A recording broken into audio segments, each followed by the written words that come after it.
Welcome to our Tuesday, June 6, 2023 special voting meeting of Exeter Township Board of School Directors. Please rise for the Pledge of Allegiance.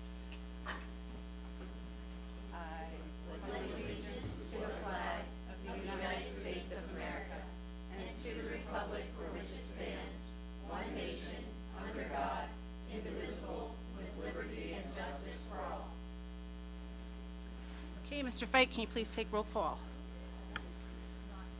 Dr. Ann Herring, Present. John Fiddler, Here.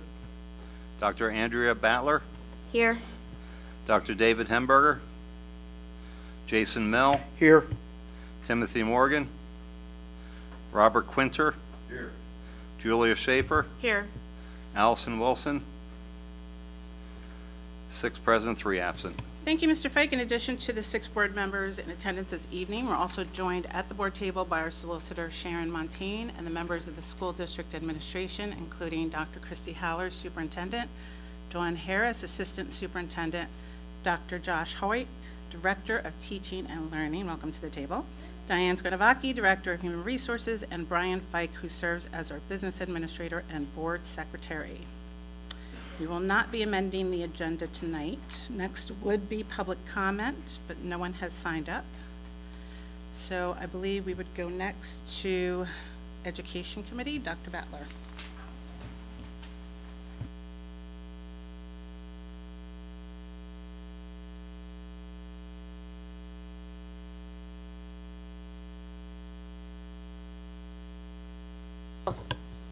Sorry, guys. Yeah, now I am. Forgot to hit my button. All right. It is recommended that the Board of School Directors approve the following list of staff conferences. How am I in the wrong agenda? I was wondering. It's The special voting It's agenda. the one for the RAC dual enrollment agreement. Oh, I'm so sorry. No problem. I authenticated it and brought up the wrong one. There it is.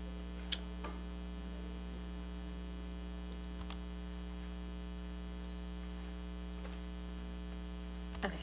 Sorry, everyone. It is recommended that the Board of School Directors approves an agreement with Reading Area Community College to continue to offer dual enrollments to the students of Exeter Township Senior High School for the 23-24 school year. The tuition rate is $99 per credit. The student is responsible for paying the cost per credit. Second. Thank Okay, you. we have a motion and a second. Any discussion? Is there any change to this agreement at all? It's just the same as it is every day? I don't believe so. Mr. No, Campbell's okay. shaking his head, but Thank if you. you would like more No, information, he can that's certainly. fine. Okay. That was my only question. All right, all in favor say aye. Aye. Opposed? Any abstentions? Motion carries. Okay, that's all for the Education Committee. Thank you, Dr. Battler. Finance, Facilities, and Audit Committee, Mr. Mell. Thank you, Dr. Herring. Starting off with item A, it is recommended that the Board of School Directors rescinds the LERTA resolution. Second. We have a motion and a second. Any discussion? I believe I had a question about it. Do we know of anyone that took advantage, that used the LERTA prior to us doing this? We had one application that did not qualify. That's it. Okay, all right. We had one previously back about 8 years ago. Okay. Or 6 years ago. Thank you. All in favor, say aye. Aye. Opposed? Any abstentions? Motion carries. Okay, moving on to item B, it is recommended that the Board of School Directors approves the statement of work for agreement to perform services for Exeter Township School District. Second. We have a motion and a second. Any discussion? I have a question. This is just temporary until we hire the transportation director, correct? This is not just temporary, it's actually to help the transportation director get into our system and bring up to speed very fast. Okay. Yes. But once they're fully in, Then it's done. Okay, thank you. Yes. All right. And we did have other quotes, which are a lot more expensive, and the IU came in with where we needed to be. Yep. Okay, thank you. One question I have, do we have an estimate of how many hours we expect to use the consultation services here? Not really. It's on a per hour basis. The other ones we Right. had wanted a per diem. We were looking about 6 full days before, so if we're looking on an hour, I'm sure it's probably going to be less than 6 full days. Okay. We also have training with an additional person to learn the routing to help our transportation department, so we'll always have a backup too. Okay. So, Okay, if no further discussion, all in favor say aye. Aye. Opposed? Any abstentions? Motion carries. Dr. Hearing, that is it for my committee report. Thank you very much. Personnel Committee, Mrs. Schaefer. Thank you, Dr. Herring. It is recommended the Board of School Directors approves or ratifies the following resignations: support staff items A and B, and extracurricular staff items A, B, C, and D. Second. We have a motion and a second. Any discussion? All in favor say aye. Aye. Opposed? Any abstentions? Motion carries. It is recommended the Board of School Directors approves or ratifies the following retirements under support staff item A. We have a motion and a second. Any discussion? All in favor say aye. Opposed? Any abstentions? Motion carries. It is recommended the Board of School Directors approves or ratifies the following appointments under support staff items A and B. We have a motion and a second. Any discussion? All in favor say aye. Aye. Opposed? Abstention? Motion carries. It is recommended the Board of School Directors approves or ratifies the following changes in status: administrative staff item A, certificated staff item A, support staff item A. We have a motion and a second. Any discussion? All in favor say aye. Opposed? Any abstentions? Motion carries. It is recommended the Board of School Directors approves or ratifies the following leave of absences. We have a motion and a second. Any discussion? All in favor say aye. Aye. Aye. Opposed? Any abstentions? Motion carries. That is it for my committee. Thank you. Okay, next would be public comment, but no one signed up. Dr. Hearing, I do Oh, have an item you. I would like to get in here before we adjourn the special voting meeting. It did come to my attention that the Personnel Committee consent agenda item 5A during our May 15th meeting for extended contracts, I had voted in the affirmative. I actually meant to vote to abstain from that vote, actually. Just wanted to make sure that got corrected for the record. Thank you. Thank you very much. The motion would have passed regardless of your vote, but thank you Yeah. for clearing that up. I appreciate it. Thank you. Okay. If there are no objections, the special voting meeting is adjourned. And we'll now begin our Tuesday, June 6, 2023 Exeter Township School District Committee of a Whole meeting. Mr. Fike, can you take roll call one last time? Dr. Ann Herring, Present. John Fiddler, Here. Dr. Andrea Battler, Here. Dr. David Hemberger, Jason Mill, Here. Timothy Morgan, Robert Quinter, Julia Schaefer, Here. Allison Wilson, 6 present, 3 absent. Thank you. The meeting minutes are attached. Does anyone have any changes or discussion they would like to make regarding meeting minutes from May 2nd, 2023 Board Committee of a Whole or the May 15th, 2023 Board voting meeting? Oh, okay. Thank you. I mistakenly skipped Dr. Haller's president report, so, I'm sorry, superintendent report. So if you can go ahead, thank you. I'd just like to say welcome to those of you in the audience. We're looking forward to the student presentation that we have this evening with Mr. Potter. And as we enter this, as we're well into the end of this week, I'd just like to extend my thanks to all of our staff, our professional staff, our support staff, our cafeteria workers, and our administrators for a fantastic year. And I'm just very excited for all the things that happened this year as far as all the accolades the district received in the academics, arts, and of course, athletics was a big one for us this year.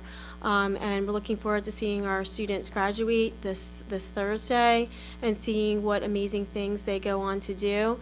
And tonight is just a great wrap up to that with having Mr. Potter here with students from the high school to talk about the exceptional job that they did and how they represented the school district, and just to honor the students and Zach for their work. So thank you, and thank you to everyone for a fantastic year. Thank you. Next, we're going to do President's Report, but I'm going to pass it on to the Vice President. Mr. Fiddler, please. Thank you, Dr. Herring. Every week, or every month for the last 3.5 years, I've had the pleasure of representing the district on the BCTC Joint Operating Committee, and one of the highlights has been eating a gourmet meal. We don't do that in the summer, but through the 8 or 9 months of the school year. But the BCTC has more than just the culinary program, and I'd like to recognize our 46 seniors who will be graduating on Thursday, who are also graduating from their programs at the Berks Career and Technology Center. And I need a cheat sheet to go through all of these amazing programs. They will graduate and then they will join the workforce. They will be doing what they want to do, what they came to school to do, and they know firsthand what it is to go from point A to point B. The quickest way is what? A straight line, and BCTC allows them to do that. So here are the programs that our amazing kids will be going into. Automotive collision repair technology, automotive technology, business management, cosmetology, culinary arts, of course, dental occupations, drafting design technology, early childhood education, electrical occupations, health occupations, heavy equipment operations, HVAC refrigeration, IT programming, mechatronics engineering technology, medical health professions, painting and decorating, plumbing and heating, precision computerized machining technology, protective services, law enforcement, service occupations, sports medicine and rehabilitative therapy, and welding technology. So I just, on behalf of the board, like to congratulate those kids and wish them all the best as they join the workforce right out of high school. Thank you. Thank you, Mr. Fiddler. Next is a recognition for Mr. Potter and our Grand Champion STEM team. Dr. Haller, did you want to introduce them? So if Mr. Potter could come up to the podium with his students. We do have a little explanation about the STEM program. And I don't even know that I can thoroughly explain it. It took a couple of readings, so I'm just going to let Zach do it. But it was very creative, very, I don't even know how you guys came up with this idea, but it will certainly serve the community. So I'll turn it over to Zach. All right. Well, I want to say thank you for having us tonight and for recognizing our outstanding PA Governor STEM team. Lucky enough to work with these kids for this is our 9th year participating in this competition. It's the 9th year of the competition, and first time we've ever won, so it's a very exciting year. Obviously, we've had a lot of success in previous years, but this is the first time that we've ever been invited to the state level competition, which these guys got the opportunity to do, and then they got the opportunity to serve as the grand champions for this year. So luckily, you know, the idea for our project really came from a stakeholder, which I'll let the kids explain here. But I just want to say thank you to the board for continuing to support our STEM program and the technology education program and allowing us the opportunity to work with great kids like this. So this is Hansika Kunduru and Zach Kaufman. They are 2 of the 5 members. The other 3 members are seniors that are on the senior trip to Hershey Park. So they have a pretty good excuse for not being here tonight. But again, I'll turn it over to them and just let them tell you a little bit about the project and about you know, how they came up with the idea and how they got to where they got to. So as Mr. Potter mentioned, my name's Hansika and I'm a junior at senior high school. So I'm Zach Hoffman, and I'm a senior who's about to graduate from Exeter High School. So we built a water sampling ROV that collects samples for cyanobacteria testing, which we got the chance to actually test at Blue Marsh Lake with our partner, who is a park ranger at Blue Marsh Lake. And we submitted our initial project in around February, and then there were 70 total teams, and we got selected to compete at the state level competition in early April amongst 20 other teams, and we were named grand champions in our division. And I'll let Zach explain more. So our idea for cyanobacteria originated from EDD, where one of our members of our team had worked through the class on a cyanobacteria project. And then as we were going through partnerships, that was one of our leading ideas, and we got a partnership with Brianna Treckler from the Philadelphia chapter, the Army Corps of Engineers, that just pushed us to make a sampling device for her to be able to potentially test in the future using this ROV. So the ROV goes into the lake, and as some of you could see, Mr. Potter was just able to carry it into the room. The park ranger can do the same for testing. So instead of having multiple people to take the sample, as the sampler has to go into the lake itself up to chest deep, which has plenty of risk to it, just to take samples to take to the lab. The ROV makes it where she can stay on the shore and just send the ROV to take the sample for her at various depths and in the necessary amounts at each depth.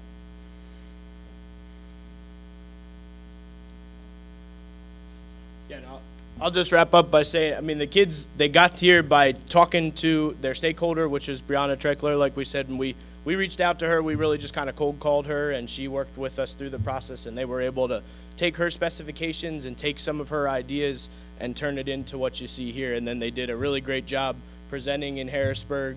They got the opportunity not only to present to the judges, but they also spent the day presenting and talking to some of their peers about some of the projects. And there was a lot of great stuff there, but I think what got these guys, where they got to is because they had a complete project that we've never had before. I've never had the opportunity to take kids out to a stakeholder meeting and actually test a prototype the way that they did. And so, I mean, just to me, these kids represent some of the best things that we have coming out of Exeter, because they volunteer their time to do extracurriculars that are academically based. They're using the skills that they're learning in our classes, and they're just really taking that to the next level. And I know that from previous students that I've had that have participated in not only this competition, but our EDD class that they mentioned, our engineering design class, that it's just a great segue for them to be able to get out into the world that they're going to, which is ultimately either engineering school, or I think this one's going pre-med maybe. So, great things to come for them.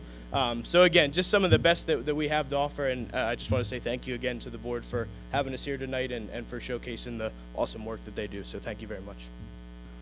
Excuse me, do they intend to use this out at Blue Marsh, or? Well, Brianna, our partner, she said she's gonna bring it up to her supervisors to see if she can implement it into future collection samples. Super. I have a question. What is or are cyanobacteria, and why do we test for them? So cyanobacteria is blue-green algae, and they form these things called HABs, and ultimately they can harm animals and fish when they become into big blooms. So it just becomes toxic to us, the swimmers at Blue Marsh Lake, but also the people who are going in there and testing. So we want to keep it a safe place for kids and animals and people to enjoy. So is it the kind of thing where if it's at a certain level, they close down the lake and don't Yeah, let people? that's correct. Yeah, good. Great, thank you, and congratulations. Congratulations, and congratulations on graduating tomorrow. No, 2 days from now. Good job, guys.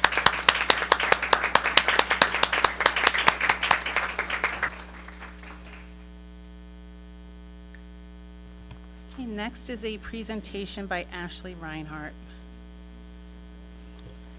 Thank you, Dr. Herring. We invited Mrs. Ashley Reinhardt here tonight to give a presentation on one of the many outreach projects that we do as part of the People Services Department. Mrs. Reinhardt is our one and only district social worker, and she spends a lot of her time helping families to access community resources and to help them with areas of need so that they can remove barriers to their children's education. So we wanted to highlight one of those programs because it's a great community partnership. It is the weekend food bag program that we do in tandem with the Helping Harvest Food Bank, and Ashley's going to talk a little bit about her work and the building staff's work around that. Hi everyone. I'm just going to adjust this because I'm so short. Nice to see you all. So I just wanted to explain a little bit about the Helping Harvest program that we partnered with this year. This is the first year that we've had it on this level in the district, at least since I've been here. So we started out our partnership with Jackson, Wald, Awatin, and Lorraine. And throughout the year, we ended up adding Riften to that partnership. And with the help of counselors and their weekly give out of the bags and administration's help with the follow through and the monitoring, we were able to actually hand out 3,648 bags this school year to students for the weekend. So our program is really great. Honestly, a lot of the work comes from Helping Harvest. They apply for the grants themselves. They get all the food collections. They bring the totes. All we have to do is hand it out to the kids and identify the kids. This program is offered to all the students in Exeter, so it's whoever wants to be a part of it. We automatically enroll our homeless students in our foster care population, and next year we're hoping to include the junior high and the high school in this as well.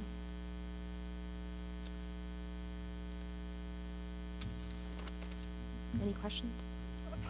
Just curious to know, will you do this through the summer? So in the summer, it does not run, unfortunately, but I have a resource guide that I hand out to families. So all the homeless families, I actually just sent them an email with the different local food pantries in the area. So they have access to those throughout Helping Harvest in the summer. Yeah. Thank you. Yep, of course. Thank you, everyone. Thank you so much. Thank you. Next is a presentation of the 22-23 year-to-date budget. Mr. Fike.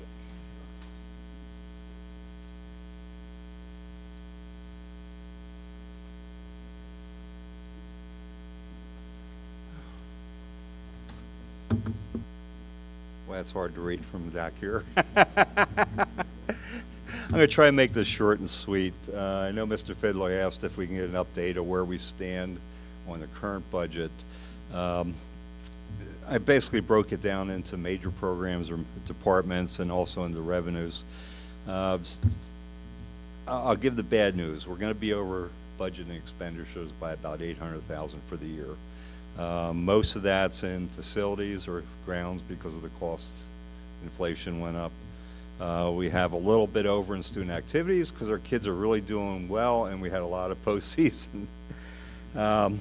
And if you want me to go down through, I can go down through, but I'm just trying to give you the highlights and something for you to look at. The good news in local revenue, we're going to be about 1.2 million more than budgeted, and that is almost all in interest earnings. Last year we totaled interest earnings of 59,000. This year we're at 1.3 million already in interest earnings. The rates last year were 0.1%. And this year we're at 4.75. I think this month it even went up to 4.85. Am I correct, Kristen? Yeah. So the saving grace, inflation hit us hard in facilities, but inflation also helped us with the interest earnings on the money that we had in the bank.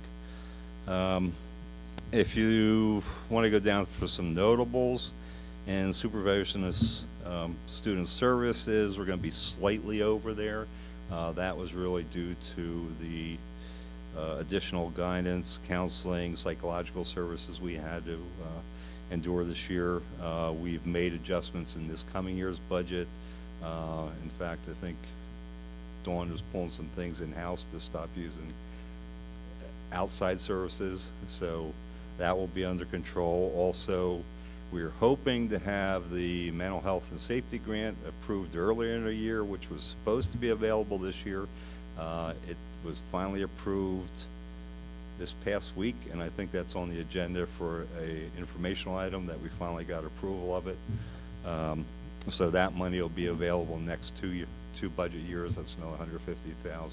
If we would have had it for this year, we would have basically broke even in the supervision of student services. Everyone else is pretty much within budget, and which what we're talking about.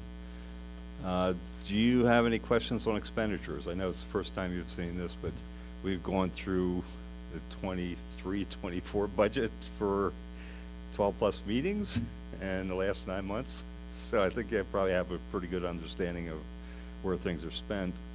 The 23-24 budget pretty much takes into account of the adjustments we had to make this year. We did not cut back any services. We did not, cut off spending or, during the year to keep it, the total budget back underneath, because we knew we had that interest, and that's why back in January and February I started showing you the interest earnings that we were going to be over. The good things, because of the interest earnings, this year we had a projection of using about $834,000 or $835,000 of fund balance. Right now, I'm pretty confident we're only going to use about $500,000 of fund balance. So net, we did better than what we budgeted for. Questions? I do have a question. I know this was something that we had some members that were curious about, was an update on the advertising and marketing income that was there. We had budgeted $48,000. It looks like we only brought in about 10% of that, a little over $4,800. I'm just kind of curious, do we know what happened there that caused us to get a lack of advertising income? Or Jen can address, we're actually going to talk about that next month's meeting. Okay. But there was a lot of things in play already where people purchased 2 or 3 years previously. Okay. So it's hard, we didn't want to take people out of the picture then when they already had a previous agreement. Yeah. And all those expired this year. So she did not get to implement the plan she had presented back in the fall that was approved, because we had people that already purchased, they thought they purchased multi-year contracts on advertising. Okay. So, Yeah, I mean, and we didn't want to upset anyone. Sure. Yeah. I mean, my thought is, we did have that vendor that came out that thought they could bring in about $100,000 of income, and that was the reason we went away from it. We thought we could do it ourselves. I guess I'm just a little disappointed that we we're only not even able to get $5,000 based on what it looks like so far right now. But something we just want to continue to look at. But you said Mrs. Breeden will be here to We have that discuss planned for, it's going to be a long meeting, even though it's one meeting next month, this could be a long meeting, because we also have the capital projects. We come back to that for the Okay. fall. Thank you. So, Medical assistance, did the state cover that additional money that we expended, or? yes. Okay. It's just when we receive the payment. I think this year we pulled down close to 200,000 of the 1 million remaining. If you remember, medical assistance came out, I think 2008 or 9, Yeah. and everyone was allotted a certain amount. Our draw, I think we have over the next couple of years, I think we have left 800 and some thousand. It's less than $1 million because we just pulled down. So in the next 2 or 3 years, we'll probably deplete what was available.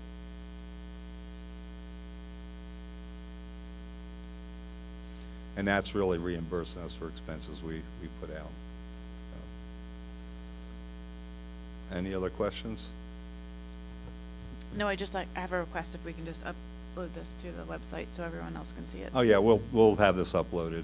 I first want to present it before I put it out to the public. Okay, if nothing else, thank you, Mr. Fike. Yep.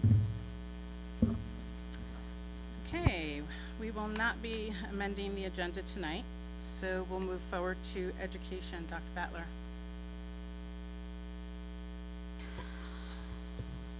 On to the correct agenda. Thank you, Dr. Hearing. Sorry, I was looking this world geography book that Dr. Hoyt had showed me, so that's my excuse. It is recommended that the Board of School Directors approve the following list of staff conferences. Second. Well, it's It's just not- yeah, we're back. sorry, guys. I didn't know if there was any discussion.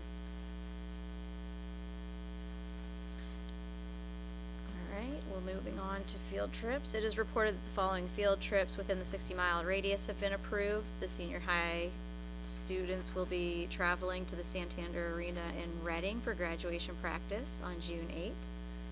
Yay. Okay, and up for discussion. I'm not sure if you want me to read every single one of these or just turn it over to you to explain. So, well, there's a lot to explain, so just to kind of Right. share why this is on the agenda, and then Dan Welchek, Joe Way, and then Dr. Hoyt will give a more comprehensive explanation of the programming. But over the course of the year, as we were going through the budget process, one of the areas that we looked at was what was happening as far as our use of software. And prior to COVID, the school district did have a number of products that we were using. However, COVID changed the landscape for educators across the country, and we basically were one-to-one, and everyone was trying to add additional products to provide the best educational opportunities for students. As a result of that, we wound up taking on a number of products that wound up being duplicates of things that we had. And because of the situation that everyone was in, many of those products came at a minimal cost to school districts, or they started out as being free. Well, they're no longer free, and the minimum cost has been significantly raised. So we did a full inventory of the products, and Dan also worked with teachers, and we pared down the list of items. And we also looked at the programs that were best suited to our student needs, and looked at data and the reporting aspect of it, to really determine which products would just best suit students and support teachers. So at this time, I'm going to turn over it to Dan and Joe and Josh, and they're going to kind of give you a brief overview of the products that were selected, products that honestly that we did have, and as I said, they were duplicates, and why we went with these and eliminated others.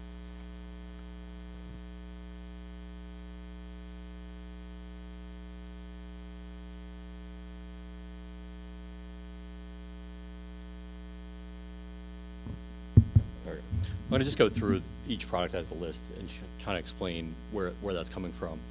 What we looked at, and just basically to piggyback on what Dr. Haller said, is we were trying to merge products so we're not buying multiple products that do the same thing, and also look at the products that we've had success with that give us the best bang for our money.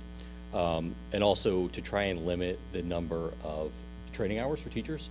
So if we're using a product much like Dreambox, which we've had for I think 5 years now, in math, they now have an ELA product.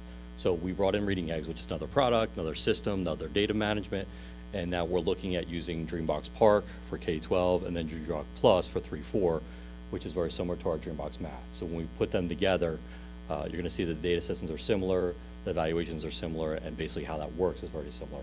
So the teacher's training time is very minimal. On top of that, what we're finding is when you buy one product from a company, it costs so much money.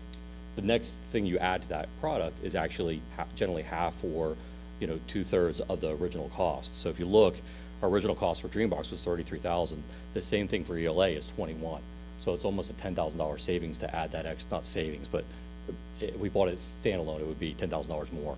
So as we add those products, so we're trying to get down to the core products, and that's always been our philosophy here, is trying to get these core products that we show the most impact that helps teachers the most. So we have those Dreambox Park for K-12 or K-2, Plus for 3-4, And then addition, we had IXL math in our 5 through 7A buildings. We had the IXL ELA, which was additional, I believe it was additional $6, $5.50 on top of that original cost of $11 just for the math.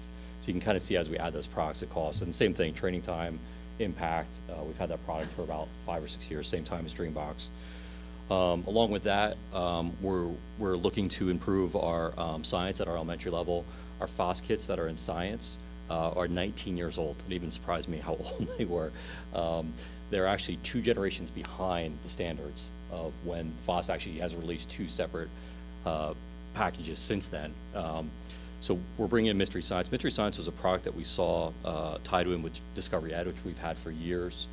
There is a Discovery Ed cost in there for the Discovery Ed experience. We've had that for about 15 years. That was actually a cost that was bundled in our IU cost. So the IU broke that out because they saw some schools were saying, we're not using this product anymore. We, I think, were one of the highest in the county for usage still. So we were still using that extensively, and that's their educational streaming platform and their science-based resources along with other streaming resources. So that comes in hand with Mystery Science. Mystery Science is $3,300, $3,375 for the K-4. We saw a really strong impact. It's very much hands-on application science, minimal using like the resources on hand, so there's not a lot of every year cost, which FOS was pretty expensive every year because we had to continue to buy additional supplies and it was depleting supplies. And Mystery Science, we just, the little that we've used it, and we used it over the pandemic, every teacher came back to me and was like, this is amazing. Kids are engaged with it, they love it, they want to do it. And if you've ever heard your kid talk about Mystery Doug, that's part of Mystery Science. So any parent that has a younger kid will probably recommend that or recognize that. What else is in there? Do you want to talk about the Lightspeed stuff? Oh, Acadians. So Acadians is the Dibbles, if you heard of Dibbles, that is just a management package. We've done Dibbles last year. We did it fully on paper. It was completely inefficient. Not completely inefficient, but it was inefficient. So we're plugging numbers into spreadsheets, telling them, sharing them across waves, and then trying to create slope lines on our own and using charts. This is the package that puts it all into one. We can share it. Our administrators can see it instead of everybody trying to play with that data. So it's basically the package that brings everything together. I'm not sure what the cost on that was, but that's K through 4 plus additional 5 through 12 licenses. So your special ed, students that are below reading level. So it does span K to 12. So I think there were 750, I want to say, licenses from the 5 to 12 range. So that is a lot of licensing. That's not just a K to 4 piece, so that we can make sure that our students are on level and continue to work with them to bring them up to level if they are behind, and really helping them advance. Read naturally ties in with that as well, so that's another tool that we've used. And on top of this, it's not listed here, but special ed has used Reading Plus, which is the product we're using for 3 through 4 for the last, Dawn, how many years? 3 or 4 years? So they were originally paying standalone. They were charging us $60 for that license. Because we pulled this all together, they're now going to charge us $39 for that license. And then on top of that, they added math for that grouping as well. So we're trying to work with these companies and say, hey, we're with you, but we're buying a lot of stuff. You got to give us those quantity discounts. So they're really working with us. And I talked to them about that. I said, well, is this a entry license? Like, next year you're going to sock me with a $10 increase per unit. They said, no, our increases are always percentage. So as we work with our partners, it's a percentage increase each year. It's not, we don't tack on additional years later and try to make up for an entry fee cost. That's lower. So they've been really good with us. We've been really happy with us. The results have been really positive. Along with that, towards the bottom, you can kind of see some of the things that got pulled away. So some of the Renaissance Star Learning, we're reducing that in 5.8. I don't know if Dr. Hoy wants to talk about this at all, but we're adding the CDT, which is the state products that we don't have to pay for, along with the IXL usage. The IXL has that data set now that we're just using more effectively. So we're reducing some of those other costs to try and augment the cost or supplement the cost here. Paradeck was a product that was it's a remote tool, so you can create like a PowerPoint and have kids engage with it and show that they're engaging with it. We used that heavily during the pandemic.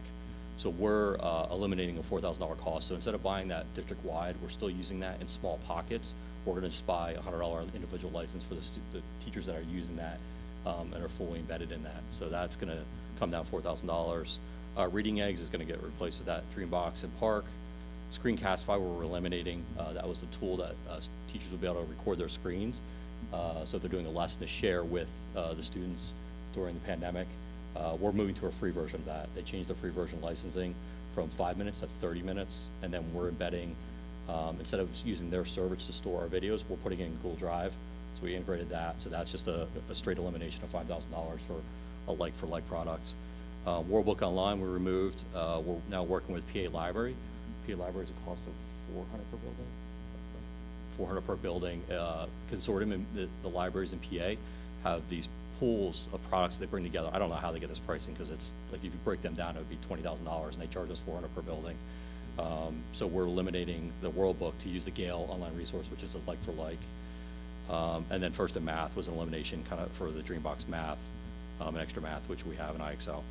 So you kind of see the elimination of some stuff, quite a bit of stuff there, to try and augment and to really focus on the core products.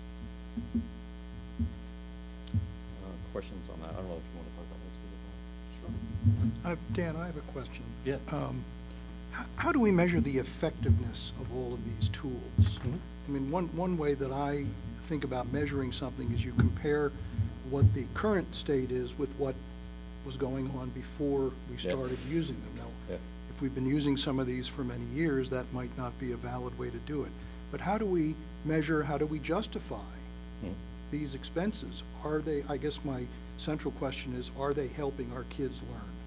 Yeah, and that's my core tenet too. So that's why we were moving more towards Dreambox, where I felt with Reading Eggs and First in Math, we weren't getting that data set. So the Dreambox and IXL give us these data sets that we can show growth. They have all the charts that show, and then the correlations of standards. Exactly, real simple way for teachers to look at it. I had a teacher that I met with in 3rd grade. She said, my kids are, we're taking PSSAs in 5 weeks, and they're halfway through, they're 3 months behind, 4 months behind per the Dreambox data. And I said, yeah, that's, what was our scores last year for that proficiency? I said, yeah, that's accurate. She said, that's accurate. I'm like, yeah, it seems jarring, but that is accurate. So we spent a lot of time in there, putting a lot of extra time to get them filling in those gaps, and I hope our scores reflect that. But that's what we're looking at is does the Dreambox data show us that correlation of PSSA? And that's, it's correlated not only to, and that's one nice thing about Dreambox, they correlate their stuff to PA standards, which is, it's its own entity. No one else has PA standards, only PA, and their own sequence. So that's one good thing about Dreambox. They correlate directly to that. So we can say if, we're at numbers in base 10, we're hitting that, and, 80% of the kids have proficiency on that. That's what our PSSA scores should be close. It's not always perfect. But that's where we can kind of fill in. It's always, and I talk about instruction, how do we know, when a kid doesn't do well in a test in math, how do we find that time to go back and remediate them, but still keep pace with that curriculum? And that's where these kind of products fill that in. And you'll see Dreambox, if you look at this, is gonna cost more than your IXL. And I know Dr. Haller always says this, I don't want kids going home and their parents having to teach them. And that's where Dreambox has those sets where they're, it's quite frankly, it's an adaptive system. So if you don't get something right, it'll step you down a level, and then step you down a level. And then if you don't get that right, it'll teach you and show you a lesson, and then try to gradually release it back up. But it helps us kind of fill in those gaps, because there's always gaps. Even gifted students who do, eight work, there's always one little piece of the curriculum they don't get, and that's what we're looking at. And that's what the data tells us, and that's what we're trying to look at is the correlation with Dreambox, going to show us those progressions and, PSSAs hopefully. And if I could add to that, as Dan said, we've had Dreambox for math for a number of years. As a former building principal here, what we didn't have was an expectation of use. Yeah.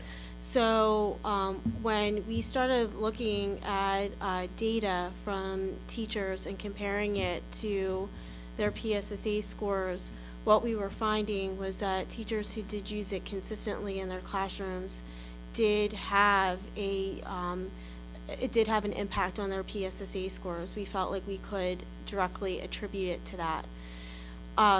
Many years now out from that, you have the impact of COVID, and what is coming out in all the research is that the 3rd and 4th grade students are probably the most heavily impacted, and that really makes sense because our 3rd graders were that, kindergarten class that it went out in March, and then their 1st grade year was, completely screwed up, and those are the two foundational, those are two significantly important years. And then our 4th graders, they were 1st graders when they went out, and then that 2nd grade year. So we are still working through, and will continue to work through the grave impact that COVID had on students. And so that was also part of the measured decisions that were made when we went to review the different products that were out there and assess the products that we had. So we've had all this last week, we've had multiple meetings with Josh just starting. They're laughing because I kind of don't even want them to leave my office because we keep looking at information, looking at data, talking about products, and then now comes the plan.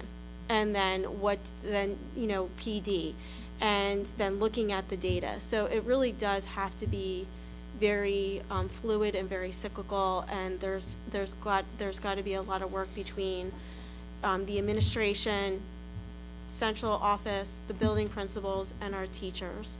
And Josh, I don't know if you would like to say, because we've... Sure. So, Mr. Fiddler, if you remember when I was here a couple months ago and I did a presentation on math on behalf of the IU, one of the things I mentioned, at least from the math perspective, was that when you are trying to look at a structure of trying to look at student data and how are students doing in a classroom level, on a grade level, and on district level, when you're using multiple different products in one classroom, like First in Math, like 24, like Extra Math, and then Dreambox, and if you have different kids or different grade levels of teachers using those, when you're trying to sit down and make a decision about kids and what should we do moving forward, or how are we doing in comparison to those standards, I'm not saying it's like comparing apples to oranges, but it's like comparing Macintosh apples to Honeycrisp apples, and so you don't have the similar types of data sets. You're still talking about math data, but this one might have references to certain reporting categories. This one might have reference to more specific skills. So it's really hard to evaluate how are we doing with progression in this, other than that either the child's not making progress or they're exceeding progress. So trying to be responsible from a fiduciary perspective, but also from a pedagogical perspective, trying to hone in so that we're using things in a strategic level so that we can make things that are very decisive academically about our kids, and also not too much of a burden or stress on teachers to use all these different products. So it's a very strategic approach to try and hone in on best practice in the classroom. Thank you all. I have a question with regards to technology. Will we be implementing technology for grades K1 and 2 with Chromebooks this year, or next year, or the following year? Yeah, so this year, effectively, every grade band will have Chromebooks. Kindergarten will remain iPads, but 1st through 4th grade will have Chromebooks, and we're trying to have a discussion as to will they stay in the classroom as classroom sets, or will they go home. 3rd and 4th grade have gone home this year, so it really comes down to next year. 1st and 2nd to start will have classroom sets of devices. The importance of having the devices in each classroom is they are that scaffolding, that level, so that we can use all of these tools and platforms to help us get better data on our students. We talked a little bit about consistency without saying the word consistency, but having platforms that are consistent for instruction really help us to get data to evaluate our instruction and how students are actually performing. So it's a real huge, having a consistent platform that you're not going from product A to product B, it adds to that level of transparency. I like to call our technology just scaffolding for good instruction. So it's stuff that you need to have. So we'll figure out what 1st and 2nd grade will look like. Obviously, if we were to have some sort of flexible instructional day, there would be devices readily available if that were something we were expecting. Perhaps we're expecting a huge snowstorm or something. But until then, I think it's a work in progress for what we're doing in first and second grade. But there will be enough devices this year to start. And in the budget, we're starting a 4-year cycle, so first through fourth grade will have a device, fifth through eighth grade, and then 9th through 12. So we'll start a 4-year revision cycle, so students will get new devices every 4th year, which is what we talked about long ago, but things have just changed so much as a result of the pandemic that, and the availability of resources and even things like state testing moving electronically at some point in the very near future. Just the fact that we'll be doing CDTs more often, that will help the PSSA process as well, because they'll be familiar with the testing mechanism. And just to add to that, I appreciate that question as well as Mr. Fiddler's. I feel like, I don't know that I would have said this a number of years ago, but now that we've been through the pandemic and we've had students have these devices, and then looking at it from the flip side of the products and the amount of use, it was an unfair expectation to put on teachers to be using these Dreambox and these products to try and do them every day when you had a limited number of devices available in the classroom, because there's a management component to that. So now that we have classroom sets of devices in classrooms, we are able, as the classroom teacher, will be better able to manage that and make sure that students are readily on these programs that the district will, hopefully be moving forward with purchasing. One of the other things that I wanted to share with you in this list, although it's not an instructional platform, Lightspeed is the filter that we're using for our internet content filter. So it's mandated that we are providing filtered access to the internet for students, and we use a product called Lightspeed. Lightspeed has a whole suite of products, and one of them is Classroom. And Lightspeed Classroom basically is a tool that our teachers have the ability that they can define a classroom configuration. They can pick the students, they can define if they want them to access the internet freely, if they want them to only access a couple of sites, they can control that, they can see the screens of the students in their classroom. So it's a classroom management tool that our teachers can deploy for some simple classroom management during the class day, during the school day.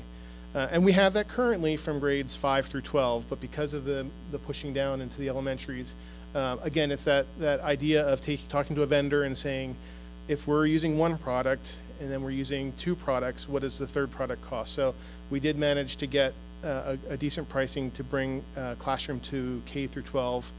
And on top of that, the third product that we're going to implement is called Lightspeed Alerts. And Lightspeed Alerts is a next level of sort of what we're doing internally. So we have some metrics internally for tracking student usage, looking for keywords, tracking content that might be inappropriate, suicide, emails, questions about violence, things like that. So we have some mechanisms internally to review email and text and things go back and forth, but it is very limited. And so by adding the online alert system, basically we're adding some extra ability for us to dig into that data that's happening and look for trends and look for issues that rise to levels of concern in the district.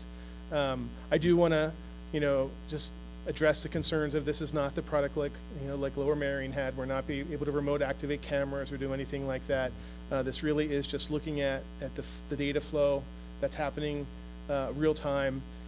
Outside of school hours, Lightspeed has a staff of live people along with AI that are combing through the data looking for stuff. So if there is an alert that happens in the evening, the district reporting folks will be notified. So it's sort of like Safe to Say, but it's a little bit more AI version. It's looking at the data flow to see where there are some trends and some issues. It's been a discussion. A lot of folks are saying it's a lot, but we found that if we can provide a resource to a student in need, sometimes we have Safe to Say throughout the day. Someone will say, oh, someone mentioned something about suicide, and it's so vague and generic, and then everyone goes on alert trying to figure out who made the comment. This gives us the ability to dig into some of that and provide help and support as needed. So it's not, it is basically just that level of safety and security on top of the filter. So we're looking at all of the data to find trends and see, where problems arise. So that will be an additional, it's $2 per student, but in the grand scheme of things, we had planned on just adding the classroom set, and so we're basically getting this for the amount of money that we budgeted for the 2 products, we're getting the 3 products. So I think that's everything on here. And like Dan said, the basic net of this is that all of the items that we've reduced, all of the things we're adding are being consumed by, the money we saved from eliminating some other products. Again, having so many products, now we're being able to consolidate and getting some really good solid products. Especially the Dreambox stuff. We've used, and the Discovery stuff. We've used Discovery for a long time here for a lot of content, and now the science product will be really nice for our teachers to have. And Dan's already done some training with the folks during one of the early dismissals. So, any questions? Just, I wanted to confirm that the life or the term of the licenses for these, is this annual for all of the licensing that we're talking? These are all annual. There's Annual, no, okay. yeah. Okay, thank you. And we really, I know I always get asked this question, but did we get the best price? I mean, we've gone Joe, back and did forth. you get the best price? I hope so. I Okay. mean, for the amount of time that we've invested in it, I think we're getting a decent. I mean, Dan was like, we thought we had a really good deal with Dreambox, and we're like, well, why is special ed so at the regular price? And so we called, and they're like, oh yeah, we can do that. And he's like, well, can you add math to that? They're like, oh, let me check. And so yeah, we're really getting a lot of stuff with the investment and time and effort that we put into this. So it'll be a really good addition to the district, I think. Just questioning then, I get a question for administration is this something that we are going to see the detail for yearly then, on an annual basis, to see the software breakout like this? Yes, because we're entering into a contract, and Yeah. you should really be approving those. I agree. So- Yeah, no, this is good. Thank you. I do also want to share that with all of this, and now that I am so blessed to have Dan back as an instructional coach in the district, instead of doing whatever fun things he was doing, we do plan on having very frequent meetings with principals to let them know usage statistics, looking at the data, doing analysis to see, that's a real important part of this, as it's not just something that we do.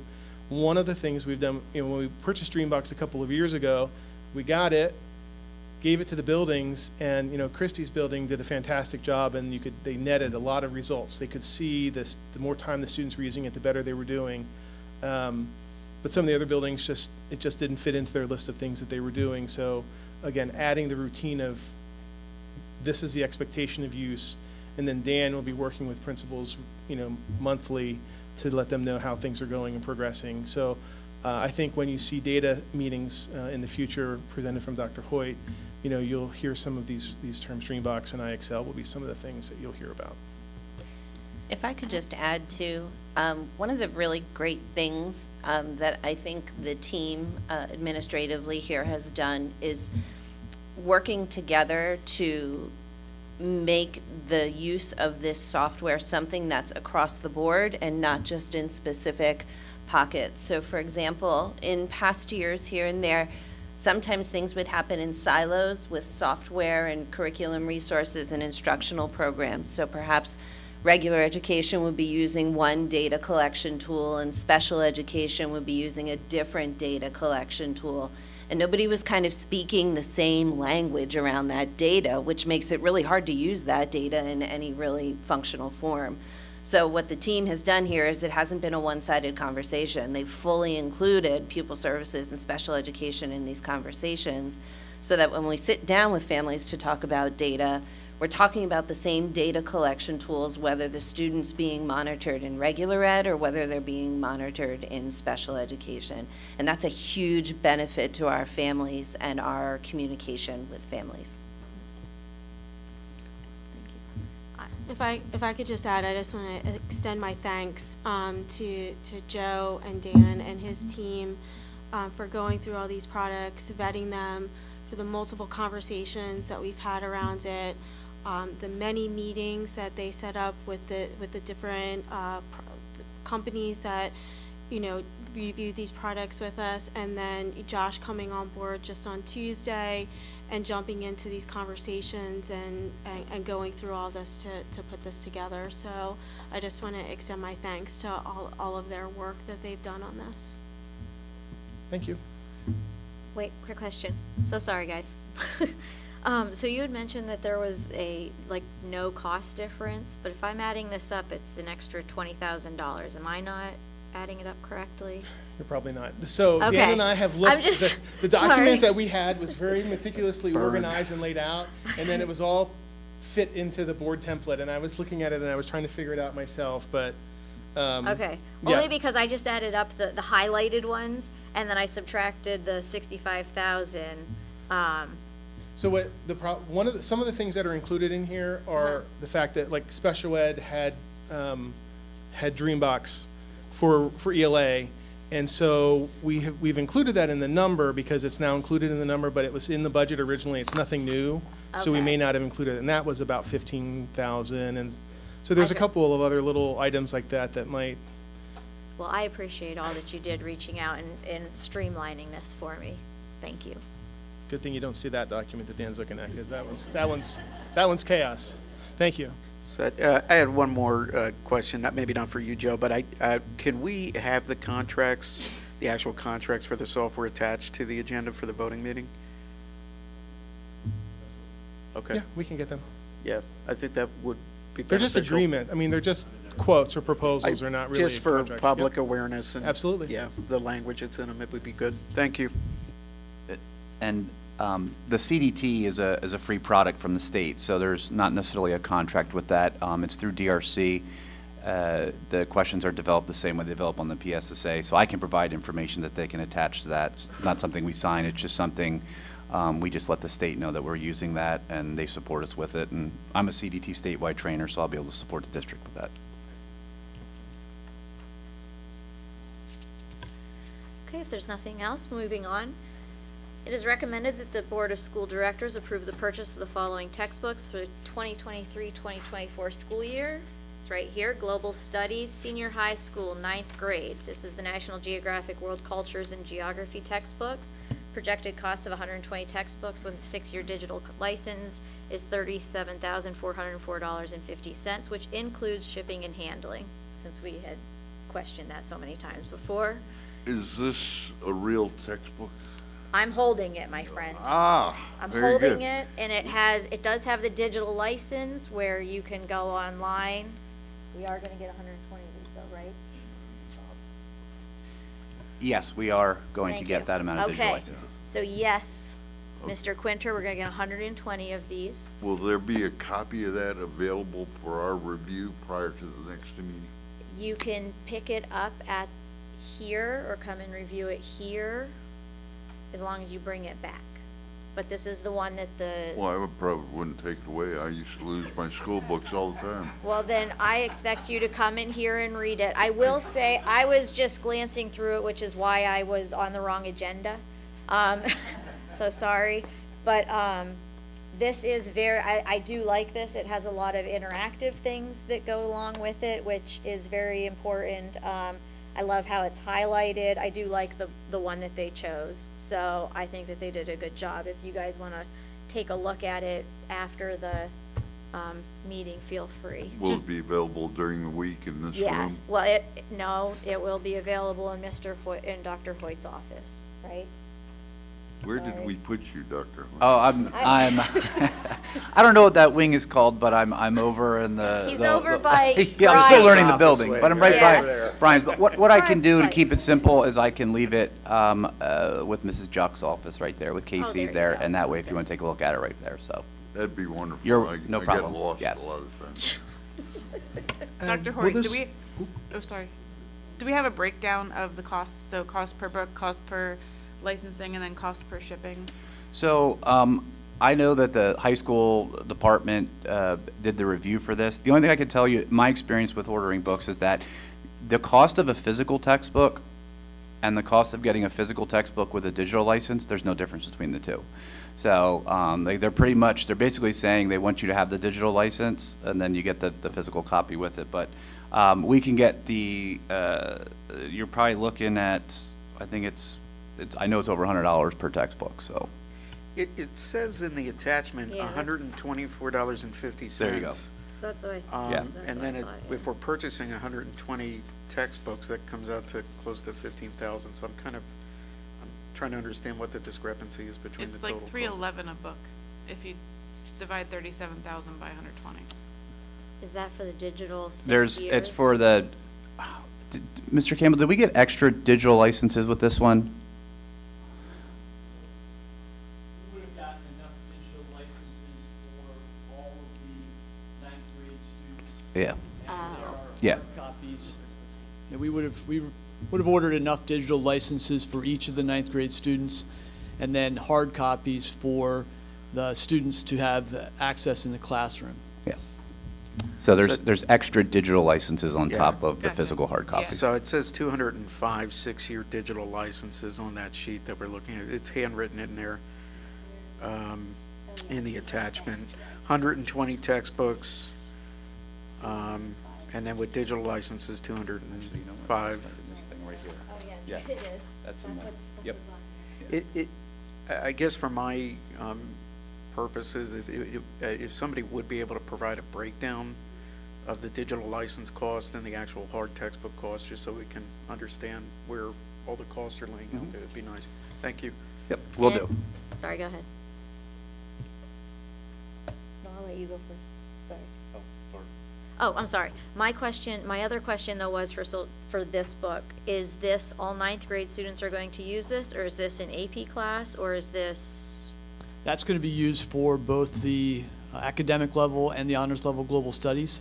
Okay. They spent much of this year trying to find a book. That has been a challenging book because that's not a textbook that there's a lot of options out there for. But they ended up finding that and were very pleased compared to the other options that they were looking at. It fits a lot of the themes that they built the course around. Yeah, absolutely. I just wanted to make sure that this, considering we're buying so many, that it was for the entire grade. Yep, Type correct. of thing. Okay, thank you. And will there be a copy available for the public to look at if a parent wants to come in and look at it? In Casey Juck's office. Yeah, so In this case- copy okay. stays in this office here. Got it. Yep. Okay, thank you. And Mr. Mel, in the future, just because I'm being new with a couple days, I will make sure that breakdown's there in the future, so. No, I Yeah. appreciate it. Yep. Thank you. Moving on to letter E, it is recommended that the Board of School Directors approves a tuition agreement between New Story, New Holland Campus, and the Exeter Township School District to provide extended school year services for the following student for the period June 20th, 2023 through July 28th, 2023, at a cost of $425 per day for a total cost of approximately $9,000. Any discussion? No, moving on then, it is recommended that the Board of School Directors approves another tuition agreement between New Story, New Holland Campus and the Exeter Township School District to provide extended school year services for the following student for the same period of time for the same amount. That's not a, Not a duplicate, Thank two you. different student numbers. I thought so, it looked like it, but I was like, whoa, is that a duplicate? There's a lot of student agreements on this one. Yes, If you I want me to noticed. just go through them, I can speak to any of them. Yeah, well, for the New Story, is there any particular reason it only goes from the end of June to the end of July? Like, All out-of-district placements set their own timelines for their extended school year programs. There's no mandated timeline for that, just that placements and programs, including public school districts, offer that program for students who meet the criteria. got it. Thank you very much. The following tuition agreement is recommended that the Board of School Directors approve a tuition agreement between Bucksmont Academy and the Exeter Township School District to provide alternative education or short-term placement slots for the 2023-2024 school year at a total cost of $137,883.60. So Bucksmont is an alternative placement that we utilize annually for students. It's one of our preferred placements. It's more therapeutic in its approach. and it serves students with social, emotional, and behavioral needs. If you buy a certain amount of slots up front, you get a discount. I believe it's 10% in the contract, if I remember correctly. And since we track our trends in how we utilize placements over time and which students we place where, it behooves us to purchase the 4 slots up front. Okay. Oh, that was 4 slots? I'm sorry, I thought it was 3. I have a what-if question, Dawn. What if we don't use 3. those spots? What happens? Or have we always used them? We've always used them. Okay. That's part of our fiduciary responsibility to track over time. So we know. Yeah. We can predict Yep, accurately. so we always use them. Have we ever had a situation where we didn't? I don't know if you've ever had one here at Exeter, not while I've been here, and I personally have not had that situation in other districts. Okay, thank you. Districts do this. There's a couple of outside placements that do it this way, where they'll give you discounts if you purchase ahead. River Rock, if you guys have had placements there before, that's another placement that does this as well. Where is this one located? Buxmont, sorry. Buxmont has multiple locations. They have some in Lehigh Valley, but the one that we utilize is down in Montgomery County. Wow, that's far. Okay, sorry. All right. Letter H.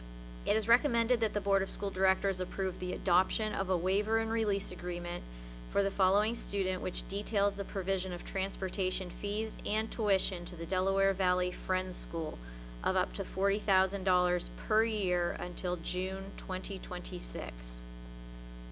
Renewal of a, oh, got a little close there, sorry about that. Renewal of a settlement agreement that's already in place for a student. Thank you. It is recommended that the Board of School Directors approve an agreement between Lakeside Youth Service and Exeter Township School District to provide educational and therapeutic support services for school-aged children and their families and training for adults and professional development for the period beginning July 1st, 2023 through June 30th, 2024 at a cost of $170,000. Lakeside is the organization that we utilize to provide specialized services for students in the areas of social work and counseling. You've heard me mention before that Mrs. Reinhardt is currently our only district bargaining unit social worker, and so we have to contract the rest out, and that's what this is. Thank you, Mrs. Harris. Finally, for me, it is recommended that the Board of School Directors approve an agreement between Sweet Stevens, Katz, and Williams and Exeter Township School District to provide legal consultation services for the period beginning July 1st, 2023 through June 30th, 2024 at a cost of $11,500. Last one for me. So this is our annual agreement that we do with Sweet Stevens. That's our pool council agreement. There's a different agreement that we do for general solicitation, but this agreement in particular covers the services that we receive, particularly from Tom Warner in the area of professional development and training for our staff in the area of pupil services. So as part of this bucket of days, I could have Mr. Warner come out and do trainings with staff like child find trainings, training on for administrators regarding discipline and special education. Those are just some of the topics. And then in addition to that, we use this pool council agreement for our ability to be able to ask generalized questions without being billed for student-specific questions. For example, if we wanted to ask a legal question about a particular topic that we know is arising in a building, we could ask that question in a general way under this pool council agreement and not get billed individually for those questions. Okay. Thank you very much, You're welcome. Mrs. Harris, and that is it for my committee. Thank you, Dr. Bettler. Athletics and extracurricular activities, Mr. Quinter. In addition to our excellence in such things as science program, we have had a super year athletically. We won 5 county championships, a district championship, and a number of teams qualified for the state tournaments. Our boys basketball team made it to the 5A state champions. Our boys volleyball team is currently at the state tournament with a match today at 5:30. So if I had my telephone, I'd know whether we won or not. So but I want to pass on. We won? Courtesy of Mr. Legath, we won in boys volleyball 3-0. We advanced to Saturday versus the #1 team in the state. Super. Well, and Mr. Legath asked me to pass on his thanks for our support of the athletic program. So that's my report, sir. Ma'am. I do, as usual, right on top of things. 8A. Oh, yeah. Oh, yes. I sat on this committee. We reviewed the current salaries, the current requirements in the programs, both athletic and extracurricular, and recommended placed salaries according to the levels that the time spent indicated. So we'll be asking for your approval of those changes and additions to the extracurricular payments, counselors. Are we gonna get like a list and, oh, no, I'm reading the memo, you mean? For the title changes, is that what this is mainly Yeah, affecting? alls I got is the memo, Well, I am sure that our administration can get a copy of I'm sure, yes. the monetary amount. I'm sorry, I only have the changes, like I don't have. We don't include the monetary amount because those positions might not be filled, and that amount can only be added once we approve someone for the position, because it's based also on where they are in the contract. Okay. So Yes, basically, this committee is to review advisor positions and coaches.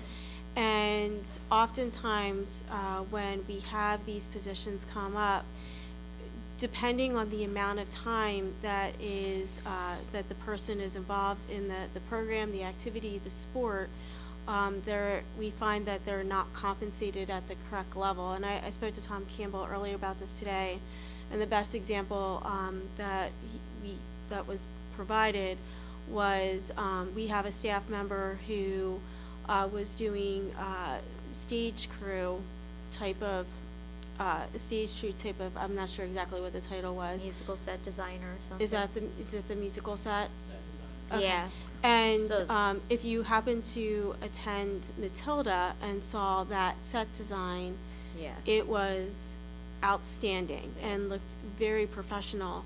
But in creating a set like that, it's time consuming, and there's a lot more to it than the compensation that was provided. So that's why they do this review. It's part of the teacher's contract, and a board member sits on it, and the athletic director and a secondary administrator, and they review these positions and they look at where there might be a need to increase and change a level, but we can't add an amount to it because it depends on the person who receives it. So I guess my question would be then, what is maybe a step, like it says category 10 to a category 6. Could you explain maybe what? Categories are based upon The the time. anticipated time and the number of students. No, I That meant, is what is considered in our deliberations. sure. In other words, if I remember one team had 10 kids, or one activity had 10 kids the previous year, and the counselor was being paid on that basis. And now they But have now he 30 has or 30 kids. Sure.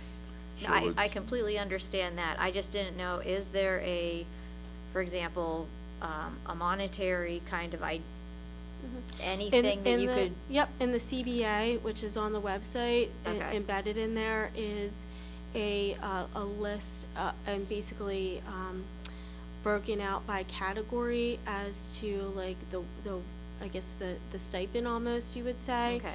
but that's just basically the basis of it because it is determined on the number of years the person's been in it, and as Mr. Quinter said, the category. So it gives you a rough idea, but you wouldn't really know until you appoint someone into that I position. just didn't quite understand the category part, so I just want to make sure I understood that. Thank you. Dr. Heller, if I could add something to that, please. Dr. Battler, it's based on the category, for instance, the marching band director is a very large group of students that handles, so that's maybe a category 1.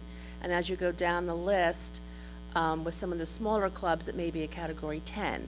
And that's what the amount is based on. And then the individual that takes the position, it's graded on like a matrix system. If they've been doing that event for 3 years, they get this amount. 5 years, they get this amount. It graduates as they continue to lead that team. Yeah. I did have a question, and in regards to that position, the musical set designer. It says here, having recently become a contracted position. What was it prior, and how were they compensated? So it's my understanding that oftentimes clubs and sports start out almost as a volunteer type of program, and then they're moved into a paid position. So the theater or the musical production is paid out of the student activity fund, and this was new learning for me. When they're doing that, they often bring in people to do hair, and that's not something that's in there. They pay them out of the proceeds of the production because it's self-funded. So I believe that some of that was also done that way, but I also think, correct me if I'm wrong, Mr. Campbell, that this was reestablished. It was something else and changed. I'm uncertain about, but I thought that was my understanding. So speaking just to that set designer, that was new last fall when the committee met. And that was a position that was, they made a guess as to where that best might fit. Turned out that was pretty wildly wrong. And given the amount of hours and the responsibility and the number of students that worked with that advisor, so upon review of that, it was decided, I think it moved from a 8 to a 6. 10 to 6. 10 to 6. So for the many years prior to that? Didn't exist. That was done It mostly was on a volunteer basis. Yep. And we just felt we couldn't get the volunteers to do it anymore? The number of staff on, just speaking about the musical advisorships, compared to other schools, is definitely less than other schools. We relied a lot more on volunteers, and as Dr. Holler said, some that came in and just got stipends for some of the work that they did. But I would classify more as volunteers. Okay. And how did we come upon the 173.5 hours? That was just something that... That was documented over the course of this musical season. Okay, all right, thank you. My other question, bear with me. I was typing up a bunch of stuff earlier, so I'm looking at my notes regarding the junior high school cross-country. So just to clarify, the junior high school, there was one head coach and one assistant for the boys and girls combined. So now we're looking to have a head coach that would be just for the girls, and then the assistant will be the head coach for the boys. What are the numbers for cross-country, and will we no longer need an assistant coach for either group? I can't give you that off the top of my head, Okay. but I can speak generally about many of those positions in the sports for that particular memo, that a lot of it came down to supervision and just the ebb and flow of numbers in those programs. But if you had those specifics, we can get Tom Leggett to get that together for you. If we could get that, that Sure. would be great. Because I have a couple more too. For example, with water polo, we are changing around the coaches for that as well. Does Ole pay for part of the expenses for the coaches?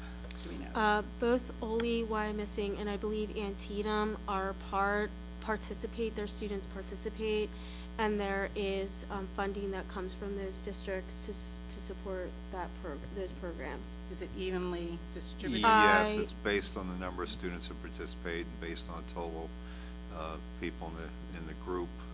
We also do that for swimming. I think we have 3 different schools besides ours in our swimming team. Okay. So, Okay, yes, so- we bill them each year. So we work with them on these changes and adding Correct. and all that, okay, all right. My last question was regards to the Youth Volunteer Corps for the junior high school. How long have we had this program at the junior high school, and how many students have participated over the years? Do we know that? Do you want to speak to that, Alex? The Youth Volunteer Corps? Oh, it'll be new? Hmm. Okay. So typically with programs like this, a student will ask for a program to start up as an extracurricular. Is this something that we decided to implement ourselves?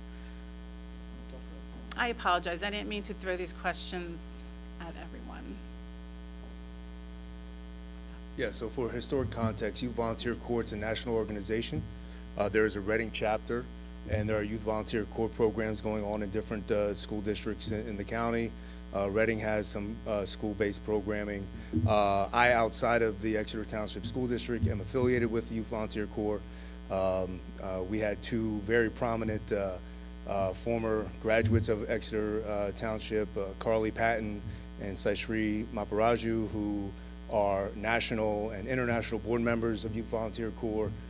So some of the things that are done within different clubs in the school district, such as different philanthropic and service projects that some student councils do take place. But this project or this organization, it's fully supported by Youth Volunteer Corps Reading, and really what will happen at the junior high school, groups of kids and an advisor will meet on a scheduled basis along with these representatives from Youth Volunteer Corps, and really what they do, they research the community and they come up with projects that serve directly to impact positively not only the school-based community but the greater community of Exeter Township.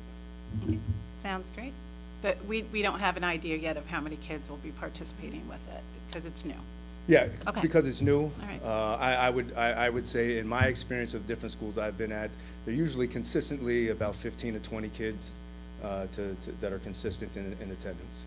Okay, thank you so much for the You're welcome. information. Appreciate And it. that was based primarily on the amount of time we envision the individual dedicating to it. What Mr. Brown neglected to say is that we would like to have more students than any other district in the county participating in this service-oriented group. Correct, Mr. Brown? We aren't paying anymore. And just to, Yes. and just to add to that, I know the board has expressed that they would like to see the number of students participating in clubs and start to determine what would be an appropriate number for continuing to have a club operate because of the cost to the district, because we do offer so many opportunities for students through social clubs, academic clubs, volunteer type clubs, and then of course the numerous, the many athletic programs that we have. So already this year we do have 2 clubs that it doesn't appear as though those will be continued to be offered because the advisors have stepped down and we don't have any students that are showing any interest. So that's going to be an area of focus for us this year to start an evaluation of the after-school activities that we do offer, the number of students that are participating, and the also, how many meetings and activities are the advisors having the students participate in, because you are approving it based on an assumed level because of participation and involvement of the advisor. So if they want to maintain that club or continue at that rate of a stipend, then we also need to ensure that they're truly in that category where they've been placed. So that's something that is part of something that we're going to be looking at. Thank you. Thank you, Mr. Campbell. I appreciate the information. Do we know, is that how other schools handle that with paying for advisors? Do we know? I'm not really sure. I know like the historical or the backstory of this is that it's my understanding that Exeter did not have a very strong process, and it wasn't until Dr. Corbo came in many years ago that he worked with the teachers union to establish something that is actually in the teacher's contract, even though a lot of our coaches are not teachers, but that's where that lives. Thank you. Okay, Mr. Quinter, thank you. Thank you for handling that. Finance, Facilities, and Audit Committee, Mr. Mel. Yes, first question I have is, have we ever gone to letter Z for items in an agenda? Because if we haven't, I'm going to strive for that at some point. Well, if that's something you'd like, we could certainly work on that. So, Absolutely, okay. please, load it up. I want to see what happens after it goes past Z. One announcement I do have before I start with the agenda items. This was something that Mr. Fike had mentioned, that the bond issue was executed on May 30th and settled yesterday, Monday, June 5th. I don't know if there was any other information from that, Mr. Fike, but just want to make sure the public was aware. Plan went, it's settled. Okay, all right, good deal. Starting off with item A then, this is to appoint Sweet Stevens, Katz, and Williams as a solicitor for the rate of $170 per hour for attorneys, $130 per hour for legal assistants for routine matters, and then for non-routine matters, it's $200 per hour for attorneys and $130 per hour for legal assistants. And just to clarify, so this one is for the general solicitation. Mrs. Harris, you had mentioned the other one we're going to vote on was for special ed. This is the board solicitor. Okay. The other one was special ed. 'Cause I saw them both and I Yeah. didn't, okay, thank you very much. And this is the person sitting next to you. Oh. Thank you. Any discussion on item A? Okay, moving on to item B, appointment of voting delegates, PSBA Delegate Assembly. This would be appointing 2 people from the board.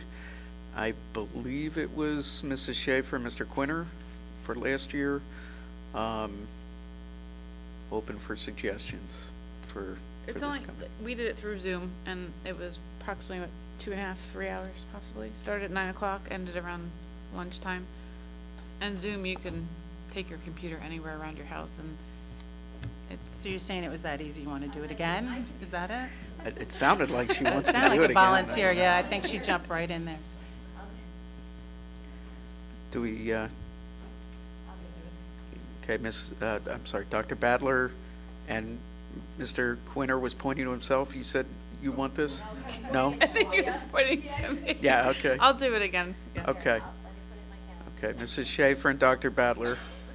So we'll have that set for the, I guess I did have voting one agenda. question, because Yeah. on the assembly document, it did say, it specifies your, the type of class you are. So we have 2 delegates, or up to 2, is that, maximum of 2. okay. Yep.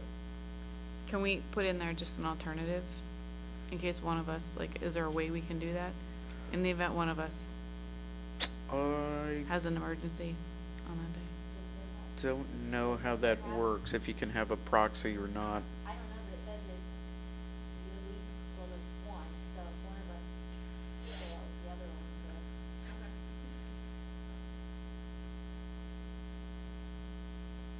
good. Okay.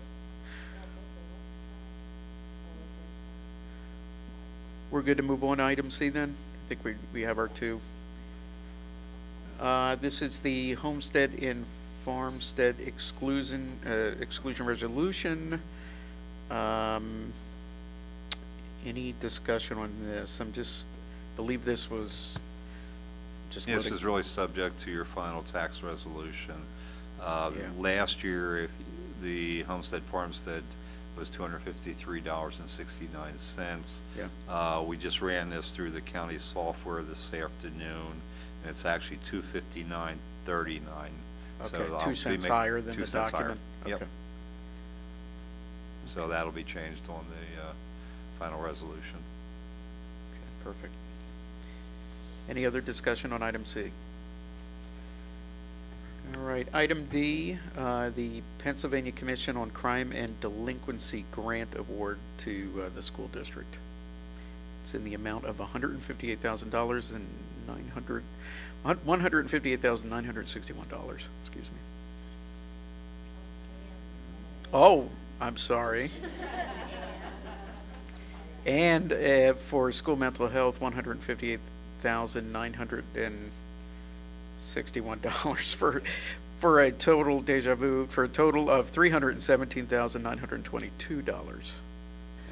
Just a note, this isn't new money that was unaccounted for. This is already accounted for money that Mr. Fike referenced earlier, and has already been built into the budget and accounted for, Dr. Battler.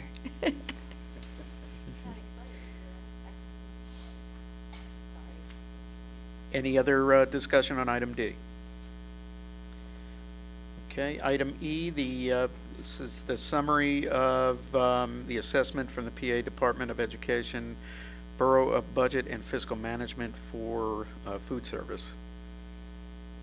Last meeting, there was a query if we got the state audit back yet, and we still don't have the state audit, but I did attach the assessment report from the auditor, which basically commended our food service staff for what they were doing. So I did want to attach that because, from what I understand, the state's way behind.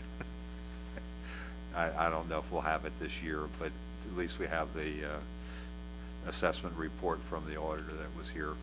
So just kudos to our food service team. Yep.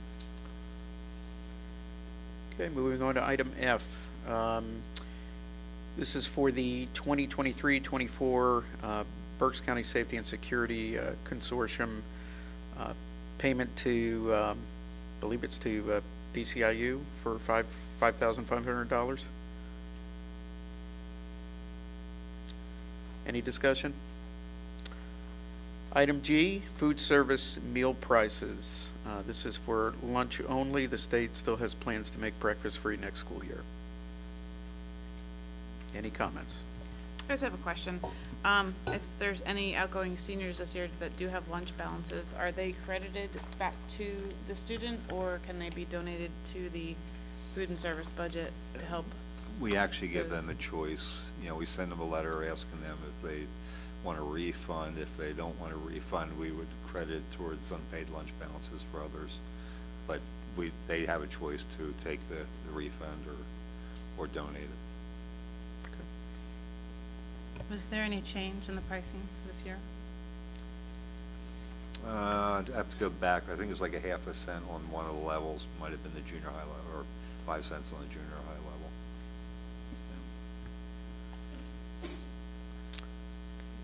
Okay, moving on to item H, is the recommended Board of School Directors approves following insurance coverage for the period from July 1st through July 1st, 2023 to June 30th, 2024. And that lists items 1 through 6 in section H of the different insurance coverage policies. Just want to mention the majority of the increases because of values increase for replacement cost. Do our teachers have liability coverage in the event that they should have to react to a student and they get sued?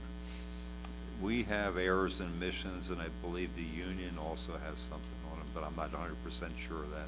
But we have errors and omissions. They are covered. Thank you.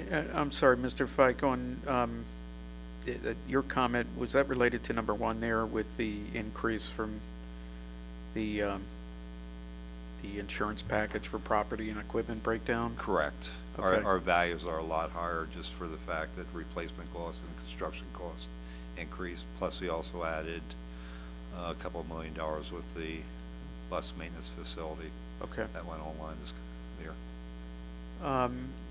Workers' compensation coverage looked like it had a significant jump too from prior year. Is there any reason for that? About $1 million plus in wages. Okay. It's based off of actual wages. Is that what it's? Okay. Yeah. Thank you. Did we shop around? Yeah, Is that the yes, we best did price we shop could get, Mr. Fike? And actually, the consortium we're in, it looks like since our claims are less than 80%, we'll be getting probably, I think it's like $18,000 or $20,000 back. We get a dividend based on the previous year. It's an 18-month running. So knock on wood that we keep on having less claims. Okay. You know, if you notice, like their auto, I was surprised we didn't have a huge increase in our auto coverage because we had more, basically the same amount of claims as we did over premium this past year. Okay. Any other discussion on item H? Moving on to item I, this is for student accident insurance coverage at a cost of $26,530. No change from last year. And I do want to mention that this is not the voluntary, you know, for the parents. This basically covers our athletes and students in monitored classes like gym class, you know, where they have to participate and there's an adult that's monitoring them. This does not cover things like playground or running in the halls. That would be a voluntary program, and we offer that, you know, through AG administrators that the parents pick up school coverage or 24/7 coverage, but that's an optional for the parents. This is our coverage that, you know, if a person gets hit with the ball in gym class or football or things like that. Okay. So, Thank you. And being a school district, we are always secondary because of municipal torts law, so it goes after the parents' insurance first, and then our insurance picks up the deductibles and everything else on top of that. And they can't, it's just like auto insurance, they can't blame or increase their premium because we're at fault. We basically have municipal tort, and, you know, that their insurance has to cover it first, and we pick up the difference. In terms of transportation, if accidents occur in that sense where there's injuries or things like, is there any overlay coverage with that, or is that? We have liability besides the auto insurance. We have an umbrella policy on top of it. Okay. All of our insurance. Okay. Anything else for item I? Item J, this is for the 2023, should be 24, per capita tax, the 2023-24 school year.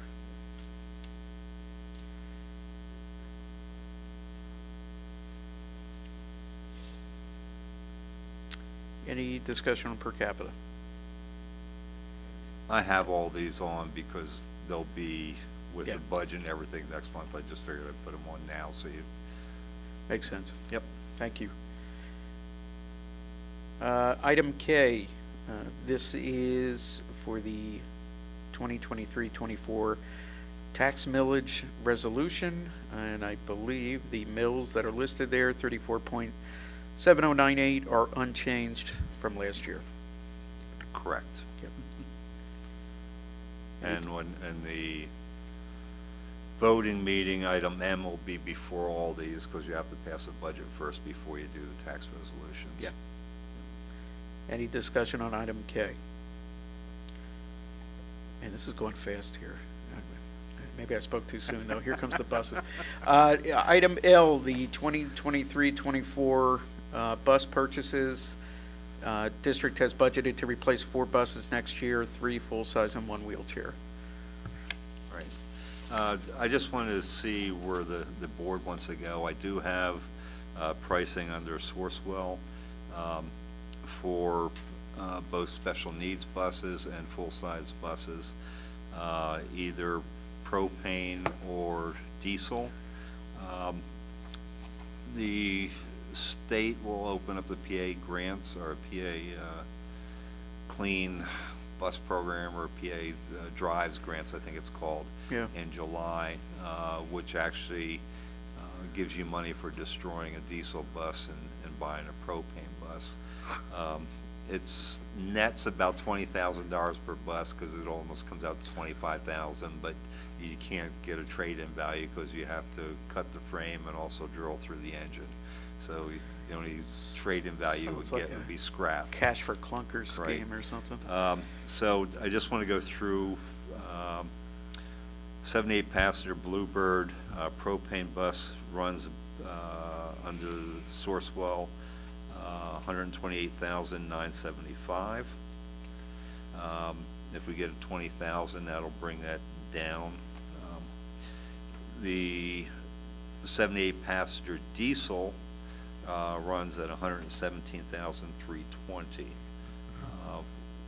With the PA's drives, which we probably will qualify for once they come out, the propane will be cheaper. Propane will be cheaper. Will be cheaper. And that's including the grants, the Right. anticipated Now, grants. the diesel, 117, we can get up to, previous 3 years, they gave us $5,000 for trade-in. Last year, one of the buses, they only want to give us $500 for a trade-in. So if they give us 5,000, it's 112. If you take 20,000 off of 128, it's 108 for a diesel, for the 78 passengers. Do you want me to look at, bring the prices for the board to ordering the propanes? I think that, yeah, that would be beneficial. The other thing I'm curious about, Mr. Fike, was the potential of I think we talked about this a little bit in one of a prior meeting, but the fueling station potentially for propane. I'm actually pursuing grants to see if there is some grants out there. Yeah.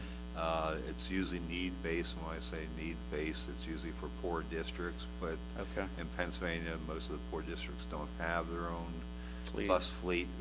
They contract out, so I'm still gonna apply, and, a Hail Mary, maybe we can get it. Okay. And, we'll have to go to the township, but there's this 1,000-foot distance from residential, but we do have a 1,000-foot distance from residential on the far side of Awatin. Okay.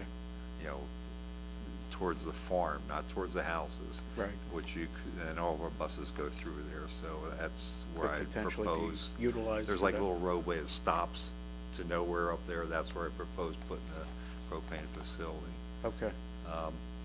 The other bus that we're looking at is a handicap or a lift bus. They're basically 31 passengers, 27 students, and 4 wheelchairs.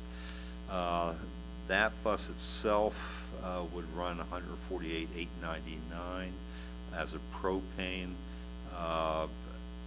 I'm verifying, trying to get a diesel number too, but I'm pretty sure that we will be able to use that wherever we need a lift bus. My concern is we don't send our propanes out for long distance trips, because we'd have to predetermine their route in case they needed to fuel up somewhere. So this With diesel, bus- you can pull in almost any gas station with a bus, and So this wheelchair accessible bus would be something for long-range travel? long-range travel. So diesel would probably be preferred, is that what you mean? Yeah, Yeah. if we were doing it for wheelchair, but we don't have right now a long-range travel, but I'm trying to get a price on it just in case. Okay.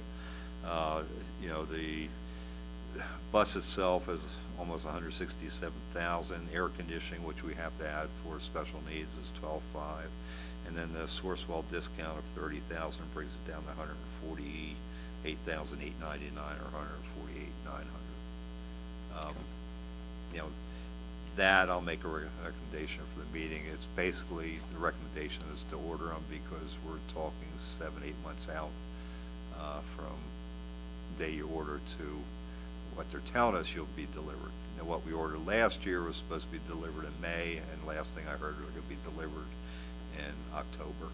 That's for propane and diesel? Like That's for propane and diesel now, yes. both Yep. have a wait time? Right. Okay. But it is the desire for the board to go with propane if possible. Yeah, I mean, I'm definitely in favor of propane because it sounds like the costs are, the cost savings are significant enough to warrant that. And, you know, worst comes to worst in terms of refueling, it sounds like we get our propane delivered now. Yeah. So even if we couldn't get a fueling station set up, I mean, we call it wet fueling, they come twice a week and can fill Yeah. the buses. If you had a fueling station, it would, right now, the wet fueling cost is about what it costs to run a diesel bus. If we had our own fueling station, we'd be cheaper because you get a big discount for Yeah. buying 5,000 gallons compared to Sure, so yeah, many. buying in bulk. Right.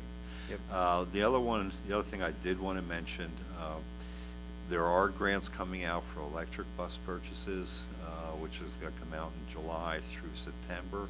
I've been researching this, you know, I'm probably going to apply, but one of the things we'd have to do is determine if the current technology will work in our district. I've talked to places like Pottsville that tested electric bus. Mhm. It didn't even cover a full route for them because they have too many hills. Going up and down hills, you know, Yeah. up a hill uses a lot of power. So for the grants, if we would qualify, we'd have to be able to prove that our buses would be able to do a morning run and a night run and then go a full charge overnight to be able to do the next one. We're not 100% sure that that would happen with the current technology on the electric buses. So I'm looking into that, but if there's an inkling to do that, you would have to supply a route report, which basically says what routes your buses would do. It's an engineering report, would cost about $6,000 to $7,000 to do that. But Do we if that's, see the electric buses being any cheaper than the propane? oh, the electric buses are 400,000. But with the grant though, it's still. Oh, the it's- electric buses with the grant, we'd be spending less than 50,000. So it would be cheaper. Yeah, they're Okay. almost giving them away for free right now. Okay. If you qualify. Yeah. I don't know. Because it can't do the job. All right. Yeah, it Now, sounds like the other thing oversized is, Power Wheels. all right, the other thing is I talked about, talked with Steve, you know, when we're looking at purchasing some of the trucks, we might look at electric pickup trucks for the ones that are not plowing, like our utility trucks, because those can get several days of use easily without having to recharge. But if we're snow plowing, you know, that it'll use up the power very fast. You know, so there's things like our plumber's truck, and, you know, we have a couple of vehicles that have to be replaced over the next 5 years that do not use a plow. So I consider looking at the electric vehicles, and there's grants available though for those too, if you're getting rid of a fossil fuel vehicle. Yeah, I mean, my opinion on it is I just don't feel like the technology's there yet. We'd almost be like, it seems like we'd be beta Correct. testers for the buses. Yeah, For and these electric buses. I feel the same way. I don't, you know, you don't have a fast charge like you have you know, Yeah. you don't have AAA coming out to charge it to keep you going, not Yeah. for a bus. Yeah, yeah, I feel like especially with transporting students around, we need something that's proven reliable. Correct. Yeah. I have a couple of questions. Brian, do our drivers show a preference for one over the other, propane versus diesel? Not that I've heard of. Our mechanics have a preference because they haven't really been trained on propane. Aha. But they're all brand new, so they are all under warranty. You know, their concern is if they got out of warranty, and, you know, and rightly so, we need to send them for training on propane engines. Okay. But right now, everything that's on those buses are under warranty yet. And so who does repairs if they're under warranty? Actually, the place from Manufacturer? Harrisburg comes right out and does the repairs on site if they can. Otherwise, they'll tow it out to the Harrisburg place, but it's And- on their nickel, not us. And how long is the warranty period? I think drivetrain engines, either 6 years and 10 years, one or the other. Oh, okay. Has been a couple recalls that they've come out. You know, with any new technology, they're always going to find something that they have to to replace. I think the last one was the fuel line. It had a metal connector, and propane, as we know, is a wet gas, which can rust things, so they had to replace the metal connector with a non-corrosive connector type thing. So at some point, we're gonna have to train our mechanics to, Correct. and what's that gonna cost us? I'm not really sure. It's just like, I shouldn't say, yeah, we're gonna have to, but even the newer diesel engines, we have to upgrade their knowledge. of- Sure, okay. You know, the newer diesel engines are more computer training than the actual mechanics now. Okay. Sounds like something we ought to consider, though, in terms of, I mean, how many mechanics do we have, first of all? We have one mechanic and a mechanic's helper. Okay. Yeah. So it's two people to train at some point. There are mechanics basically change tires, oil, filters, gas lines, whatever. We didn't have the ability to drop an engine before, but with the new lift, we can do a lot more there. Yeah. So, Okay. that's something we're gonna have to look at staffing and, same point though, is the state makes it that you wanna not keep old buses, 'cause they decrease your funding. Thank you. So just to confirm, Mr. Fike, are we saying that for the voting meeting, we would have those agreements in place to purchase the buses? Yeah, I will have the 3 78 passenger and possibly the wheelchair lift. Wheelchair bus, okay. Yep. Thank you. Any other discussion on item L? Okay. And item M, the 2023-2024 final general fund budget.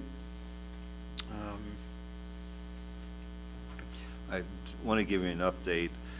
We published the proposed budget with basically $125,000, almost $126,000 surplus. With things that have come in, our insurances actually came in not much better than I thought they would, but they came in a little bit better. We got our final funding for IDA next year, which was an increase. So right now, we're sitting at roughly $170,000, $180,000 surplus. Okay. By Tuesday, I should have all the numbers I need except for the state. I'm still sticking with the 40% of the governor's budget, and I will redo the state form and have the final number for the voting meeting, but it is better than the proposed budget, and it's still no tax increase and a slight surplus. Any discussion in the PASBO world of when the governor, they think the state and the governor are gonna pass a budget? Yeah, June 50th. Sounds about right. We were told that they're not supposed to take vacations in July, so. Great. So, the end of June, which should be about the 20th of July. Last year was July 8th. Yeah, I know, last but, year was. They haven't really even gotten into major budget discussions yet. Okay. We might be surprised, but I doubt it. All right. Yep. But all things considered, the surplus has increased a little bit since the Correct. last presentation, so that's good news. Okay. Any discussion? Doctor, hearing that is it for my committee report. Thank you, Mr. Mouth. Personnel, Mrs. Schaefer. Thank you. So up for discussion tonight, we have item A, which is a job description for supervisor of literacy and ESL. Of note, this position and the update is from 2019, so it's mostly updating the reporting level and some other things. So, Mrs. Skornavaki, do you want to touch base on the update? Sure. After the previous supervisor of literacy retired, we had that position basically open, and we had not filled it yet. So whilst we were going through the process of looking at the job and reevaluating it, we looked at the job description and realized we needed some updates to that. And we're ready to go with the new description tonight with the changes. Any questions?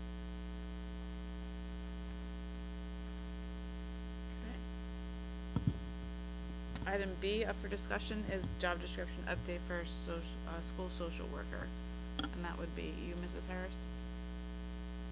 Yep, it's me. The actual agenda item is to talk about replacing some of our existing contracted services for social work with a bargaining unit position instead. You heard me mention earlier that Mrs. Reinhardt is our only current district social worker in the bargaining unit. And then we have a huge contract with Lakeside to be able to provide the additional services. I've talked previously about our struggles with consistent personnel and staffing as it relates to specialized services. Post-pandemic especially, it's becoming more challenging for these organizations to provide us with consistent staffing and consistent individuals over time. Social work services includes helping families with accessing community resources, managing homelessness services, providing counseling, managing Act 1 requirements, and lots of other things around helping families to remove barriers to their children's education. And those services can't be provided well when you have random staffing doing that and inconsistency. Really, the crux of those social work positions is the building of relationships with families in the district who need our help, and being able to offer them consistent supports over time.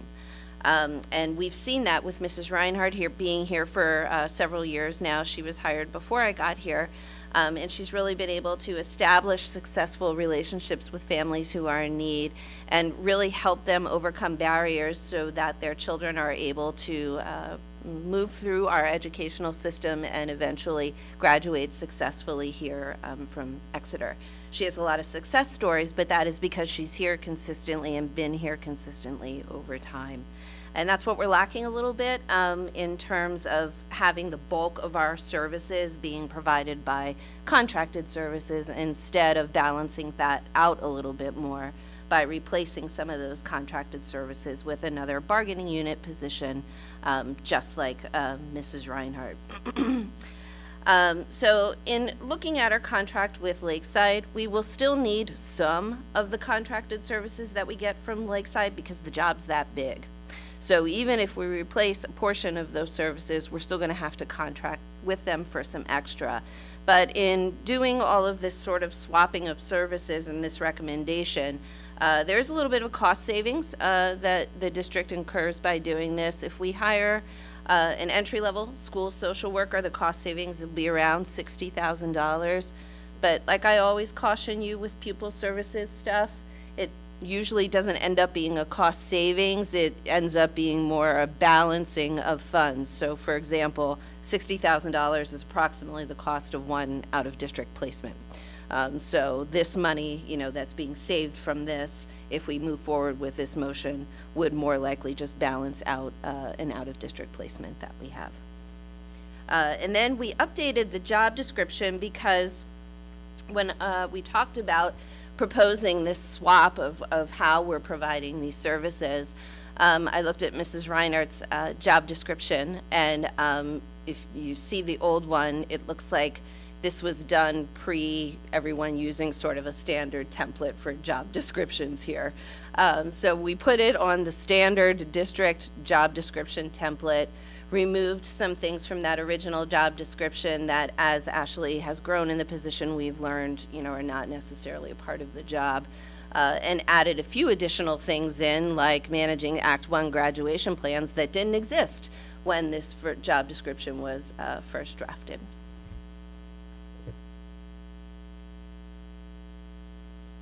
Any questions?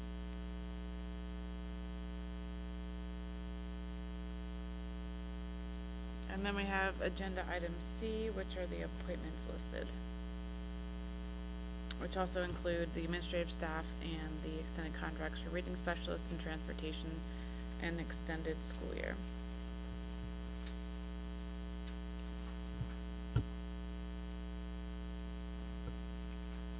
If there's no questions, that's it for the Personnel Committee. Thank you, Mrs. Schaefer. Policy Committee, Mrs. Harris. Yep, I will take all of it, and since Dr. Hemberger is not here tonight. Up for first reading, we have Policy 217, Graduation, and Policy 233, Suspension and Expulsion, and I'll explain the revisions in a minute.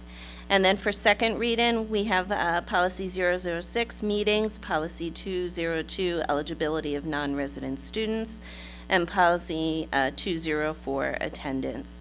So back to the ones that are on for first reading. Under the graduation policy, the changes that were made to that were the addition of that language that we've been talking about in the past several policies around students experiencing educational instability.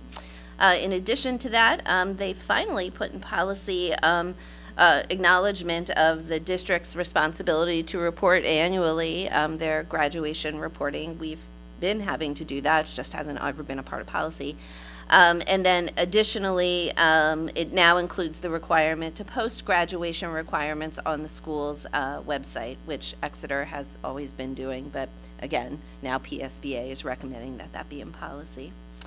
In Policy 233, the suspension and expulsion policy, it's just updated to include the compulsory school age revisions. And then additionally, there's an updated citation, that's those numbers that are in brackets, that now connects this policy to a reference to confidentiality of special education student information when dealing with disciplinary issues. Again, things that are already in practice, they're just showing the link between the two policies now.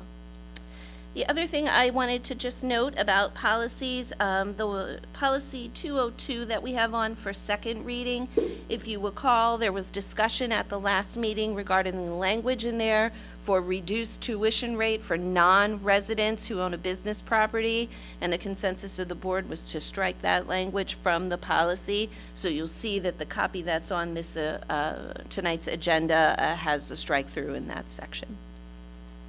Any questions?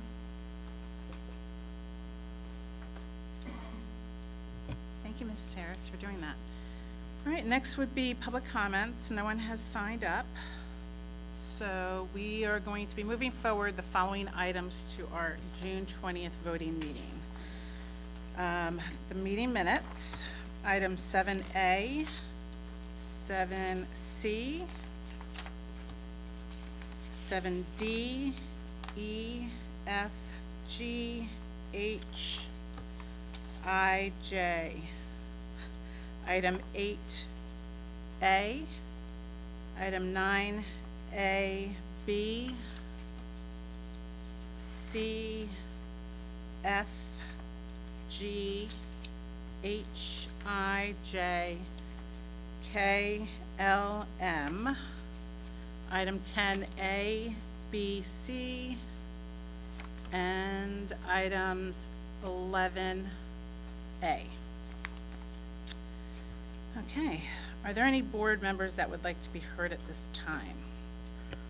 Dr. Hearing, I just did want to mention that the Planning Commission, a member of the Planning Commission, as well as some of the supervisors had reached out to me as Township Liaison just to try to gather any input in regards to a proposal that was made from a Planning Commission member, Mr. Whitman, who had come up with a proposal to connect 40th Street to East Neversink Road.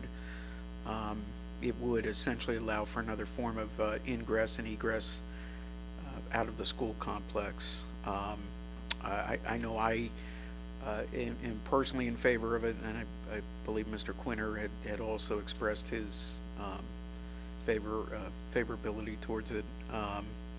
There were some questions that had come up with funding where typically this would probably be funding that would have to be taken on by the municipality and not the school district, but it's probably a question more for their solicitor to see if there's anything that could be done there.